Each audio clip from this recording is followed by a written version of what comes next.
Cauliflower pakoda చేసేద్దామా. ముందుగా cauliflower ఇట్లా చిన్న చిన్న ముక్కలు కట్ చేసేసుకున్నాను. వేడి నీళ్ళు పెట్టేసుకున్నా. వేడి నీళ్ళులో 5 మినిట్స్ ఉంచేసి తీసేసుకోవాలి. కర్రీ కోసం కొద్దిగా తీసేసి కొద్దిగా పకోడా చేశాను, మా పెద్ద అబ్బాయి కోసం అనమాట. ఇలా వాటర్లో 10 మినిట్స్ పెట్టేసి తీసేసాను.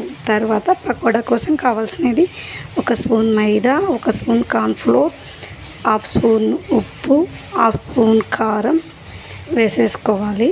తర్వాత ఇందాక తీసి పెట్టాం కదా వేడి నీళ్ళలో నుంచి, ఇలా వేసేసి కలిపేసుకొని ఒక 20 మినిట్స్ పక్కన పెట్టేసుకోవాలన్నమాట. వీలైతే అవసరమైతే కొన్ని వాటర్ కూడా యాడ్ చేసేసుకోవాలి, లేకపోతే అవసరం లేదు. ఇలా 20 మినిట్స్ తర్వాత ఆయిల్ పెట్టేసి ఆయిల్లోకి వేసేసుకోవడమే. చాలా క్రిస్పీగా టేస్టీగా చాలా బాగుంటాయి. ఈవినింగ్ స్నాక్ పిల్లలకైతే చాలా ఇష్టంగా తినేస్తారు. మా అబ్బాయి ఎంతో ఇష్టంగా తిన్నాడు.